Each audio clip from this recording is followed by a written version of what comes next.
करता है, आप सामने आकर अपना इत्तेहाद दिखाएं, अपने नेता को सुने। मैं जान रहा हूं कि आप जिस शख्स को सुनने के लिए आए हैं उस शख्स के ऊपर आपकी नजरें टिकी हुई है, लेकिन पता नहीं कौन से नेता की बात आपके समझ में आ जाए और किससे आपको लाभ मिल जाए, इसलिए सबकी बात सुनने की जरूरत है। मैं अपनी बात शुरू करता हूं। आप लोग सब लोग मंच के सामने आ जाएं। देखिए, आज किशनगंज लोकसभा की जनता के सामने 3 बड़ी चुनौती है। किशनगंज लोकसभा के मतदाता के सामने 3 बड़ी चुनौती है। एक चुनौती ये है कि आपको उम्मीदवार को पहचानना है।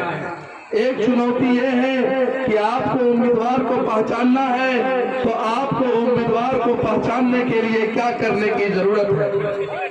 आप देख रहे हैं कि अभी हाल ही में एक नाटेकट का उम्मीदवार जिसका चुनाव चिन्ह 3 छाप है, वो 3 छाप नहीं, वो फूल छाप है, वो मोहन भागवत का छाप है, वो अमित शाह का छाप है, वो नरेंद्र मोदी का छाप है, वो योगी आदित्यनाथ के छाप है। इसको आपको समझना होगा। आपको ये लोगों को बताना होगा कि हमारी लड़ाई भाजपा से है। अगर भाजपा की कोई नुमाइंदगी कर रहा है यहाँ पर, तो उसका नाम मोदी का मास्टर मुजाहिद आलम है। उनके छाप से आपको परहेज करने की जरूरत है। ये वही छाप है जो आपको दहशतगर्द कहता है, घुसपैठी कहता है, बांग्लादेशी कहता है, खालिस्तानी कहता है, पाकिस्तानी कहता है। हद तो तब हो गई जब उसके प्रधानमंत्री पूर्णिया के प्रगति मैदान पे कहता है कि किशनगंज घुसपैठियों का अड्डा है, यहाँ से देश की सुरक्षा में तकलीफ होती है। मैं नरेंद्र मोदी और अमित शाह को ये पूछना चाहता हूँ कि 10 साल से आपने क्या किया? 10 साल से अगर घुसपैठिए यहाँ पर है तो आपने घुसपैठियों के लिए क्या कदम उठाए? आप तो कम से कम जनता के सामने झूठ मत बोलो। मैं अमित शाह को कहना चाहता हूँ कि अमित शाह जी, सीमांचल और किशनगंज के लोगों को आप घुसपैठिया कह रहे हो, आपको शर्म आनी चाहिए। इस घुसपैठियों के बीच आकर आप वोट कैसे मांग रहे हो? तो आपको समझने की जरूरत है। और मैं आपको एक बात बताऊं कि अभी हाल में ही हमारे एक बड़े नेता मुख्तार अंसारी को जहर देकर रमजान के महीने में जुडिशियल कस्टडी में मार डाला, और जिसकी सरकार है उस शख्स का नाम योगी आदित्यनाथ है। योगी आदित्यनाथ के समर्थन से मास्टर मुजाहिद किशनगंज में चुनाव लड़ रहा है। उसको नाक खोदने के लिए आप लोग वोट नहीं देना, नहीं देना, नहीं देना। मास्टर मुजाहिद को समझना चाहिए, अख्तरुल ईमान से कुछ सीखना चाहिए। कौमे मिल्लत के लिए, हबीब मिल्लत के लिए, किशनगंज के अमन शांति के लिए आप जान रहे होंगे कि हमारे रियासती सदर जनाब अख्तरुल ईमान साहब ने 2014 में अपनी कौमे मिल्लत के लिए कुर्बानी दी थी। मौलाना असदुल्लाह को समर्थन दिया था। आज मुजाहिद को समर्थन करने की जरूरत थी, लेकिन फिरका परस्त ताकतों के गोद में जाकर बैठकर आपकी वोट को खरीद कर मोदी के झोली में डालने का मंसूबा पाल रखा है। आपको समझने की जरूरत है और समझाने की जरूरत है। बहुत दिक्कत होगी करने में। मेरे भाइयों, एक बात तो आपको समझ में आ गई, ये तीर नहीं कमल की फूल है, और कमल का फूल अगर कामयाब हो गया, जब आप दिल्ली में जाओगे, जब आप सऊदी अरब में जाओगे, जब आप कुवैत जाओगे, तो वहाँ के गैर मुसलमान आपसे सवाल करेंगे, किशनगंजवासी पूरे भारत में आपकी तादाद सबसे ज्यादा थी, आपने भाजपा को कैसे जिता दिया? आपको इज्जत की निगाह से नहीं देखेंगे, तो आपको उसके खिलाफ हल्ला बोल देना है। मंच से मैं इनकलाब लड़ना चाहता हूँ, मंच से आपको बताना चाहता हूँ। रैलियां बहुत सारी आप लोगों ने सुनी होगी, मुद्दों की बात मैं आपको बताना चाहता हूँ कि आपका अगर खुला दुश्मन है तो उसका नाम भारतीय जनता पार्टी है। भारतीय जनता पार्टी है, आरएसएस है। वो आपके मजबूत मकानात को बर्बाद करना चाहता है, आपके मुस्तकबिल को हिला देना चाहता है, आपको घुटने के बल लाने का मंसूबा बाल रखा है। तो ऐसे लोगों को वोट देना नऊज बिल्लाह, बहुत दिन से नऊज बिल्लाह, नऊज बिल्लाह।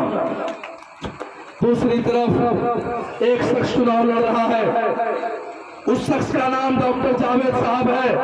डॉक्टर जावेद साहब का मैंने एक स्पीच सुना था पार्लियामेंट में। डॉक्टर जावेद साहब बोल रहे थे कि हमारे यहाँ जानवरों की हत्या होती है, हमारे यहाँ जानवरों को मार के खाने वाले की तादाद ज्यादा हो रही है कि मैं सरकार से आग्रह करता हूँ कि जानवर काटने वालों के विरोध एक बड़ी कार्रवाई करनी चाहिए, बड़ी कानून बनाई चाहिए और जानवर को जो जानवर को काटेगा उसको उम्र कैद की सजा होनी चाहिए। तो मैं पूछना चाहता हूँ, वो डॉक्टर जावेद साहब, आप हमें बताएं कि सरगस के कईयूर नौजवानों ने आपको वोट दिया था, माँ बहनों ने वोट दिया था, बुजुर्गों ने वोट दिया था कि यहाँ के जानवरों ने आपको वोट दिया था। जानवर की चिंता आपको हो रही है, किशनगंज की आवाम की चिंता आपको नहीं है, इसलिए किशनगंज की जनता आपको सबक सिखाएगी इंशाअल्लाह ताला।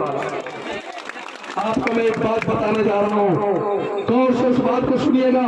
बड़ी दिलचस्प बातें हैं कि जब हमारी हमारी बाबरी मस्जिद को तोड़कर राम मंदिर बनाया जा रहा था और उस समय पूरी सदन में हर कोई बैठा हुआ था, हमारे सदर भी बैठे हुए थे, कुछ RSS के लोग वहां पर चिढ़ने चिढ़ाने के लिए JSR का नारा लगा रहे थे। उसे बीच से अगर कोई आवाज निकली थी वो आवाज बैरिस्टर शुद्ध अवैसी साहब का था। उन्होंने कहा था बाबरी मस्जिद जिंदाबाद, बाबरी मस्जिद जिंदाबाद, बाबरी मस्जिद जिंदाबाद। तो मेरे भाइयों, बुजुर्गों, दोस्तों, नौजवान साथियों, माँ बहनों, आपको समझने की जरूरत है राजनीति क्यों करनी चाहिए, सियासत हमें क्या देती है। सियासत मुझे ताकत देती है अपनी आवाज बुलंद करने का। कुछ ही देर में सदर साहब भी आएंगे, मैं अपनी एक बात और कहकर अपनी बात खत्म करूंगा। मैं आपको बताना चाहता हूँ कि अख्तरुल ईमान को वोट देना क्यों जरूरी है। अख्तरुल ईमान को वोट देना क्यों जरूरी है। मैं बिहार विधानसभा का सत्र सुन रहा था,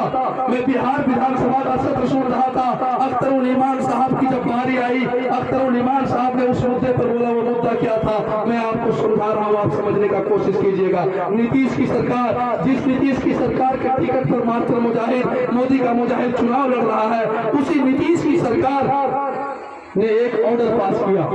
उस ऑर्डर का नाम था कि अब स्कूल में जितने सारे बच्चे जाएंगे वो सूर्य नमस्कार करेंगे, वो सूर्य को प्रणाम करेंगे। उसी बीच से एक आवाज निकली, नीतीश कुमार, हमारे बच्चे ला इलाहा इल्लल्लाह मोहम्मद रसूलुल्लाह को पढ़ने वाले हैं, ये सूरज को प्रणाम नहीं करेगा, ये भी वापस लेना होगा। उस शख्स का नाम अगर कोई था वो शख्स अख्तरुल ईमान था। हमारे शरीयत की उन्होंने हिफाजत करी। आपका वोट लेकर तो आपकी भी दायित्व बनती है, आपका भी कर्तव्य बनता है कि हम अख्तरुल ईमान को जितावे और देश की सबसे बड़ी पार्लियामेंट में अपनी आवाज बुलंद करे और वहां भी कोई कहे अल्लाहू अकबर, अल्लाहू अकबर, अल्लाहू अकबर, अल्लाहू अकबर। देखिए, तकरीरें आपने बहुत सुनी होगी।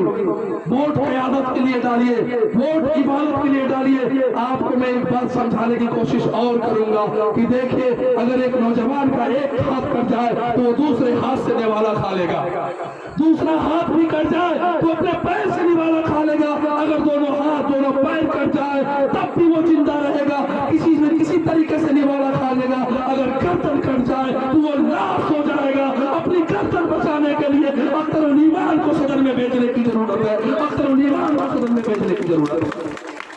मेरे भाइयों, बुजुर्गों, गरीब नौजवानों, वक्त है आपको सही ताकत को पहचानने की, वक्त है अपनी क़यादत को खड़ी करने की, वक्त है अख्तरुल ईमान को जानने की। अख्तरुल ईमान एक दिन सदन में बोल रहे थे, कह रहे थे नीतीश कुमार जी, आपको मैं एक बात याद दिलाना चाहता हूँ। 2005 में आपने कहा था कि तरक्की के साथ इंसाफ करेंगे, इंसाफ के साथ तरक्की करेंगे। आपका ये कैसा इंसाफ है कि उर्दू पढ़ने वाले को दरकिनार कर रहे हैं, हिंदी पढ़ने वाले को आगे बढ़ा रहे हैं, जबकि हिंदी और उर्दू दोनों जुबान बहन है। अगर उर्दू को आप सताओगे तो हिंदी भी बन जाएगी। हिंदी उर्दू साथ में लेकर चलो, भारत का विकास होगा, बिहार का विकास होगा। आप उर्दू के साथ नाइंसाफी नहीं कर सकते हो। उस शख्स का नाम अख्तरुल ईमान।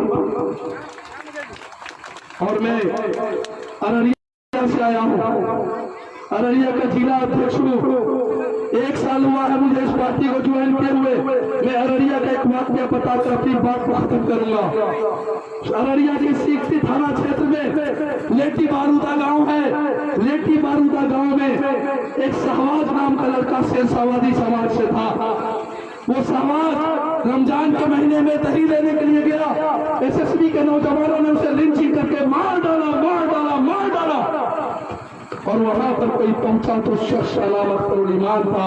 जब बिहार विधानसभा में उसे 1 मिनट का वक्त मिला, कहा है नीतीश कुमार जी, आप हमें क्यों मार रहे हो, हमारे नौजवानों को क्यों काट रहे हो, आप हमारे मुस्तकबिल को क्यों डराना चाहते हो, आप मुझे मत डराओ, आप मेरे साथ इंसाफ करो। अगर पूरे सदन में 243 गले में किसी ने आवाज बुलंद किया तो उस शख्स का नाम अख्तरुल ईमान था और वहां पर इंसाफ हुई, एसएसबी के नौजवान जेल गए। इसलिए मैं आपको कहना चाहता हूँ कि पूरे भारत मुसलमान दलित आप पर टकटकी लगा कर बैठे हैं, सब आपको देख रहे हैं। क्या किशनगंजवासी आप अख्तरुल ईमान को देखकर असदुद्दीन ओवैसी का जोड़ा लगा दो, ताकि पूरे भारत में एक ही आवाज गूंजेगा कि इंसाफ होगा, इंसाफ होगा, इंसाफ होगा। वो इंसाफ अगर कोई करेगा तो अख्तरुल ईमान और असदुद्दीन ओवैसी के हाथों होगा। इसलिए असदुद्दीन ओवैसी के हाथ को मजबूत करने के लिए किशनगंज के लोगों आप लोग तैयार हो जाइए। आप लोग कुछ मत देखिए, आपकी अपनी पार्टी, अपना वोट, पतन का निशान 26 तारीख को आप लोग मजबूती से वोट कीजिए। करेंगे नहीं इंशाअल्लाह, करेंगे नहीं इंशाअल्लाह, करेंगे नहीं इंशाअल्लाह। तो हमारे साथ एक नारा लगाइए, पतन छाप जिंदाबाद, पतन छाप जिंदाबाद, अख्तरुल ईमान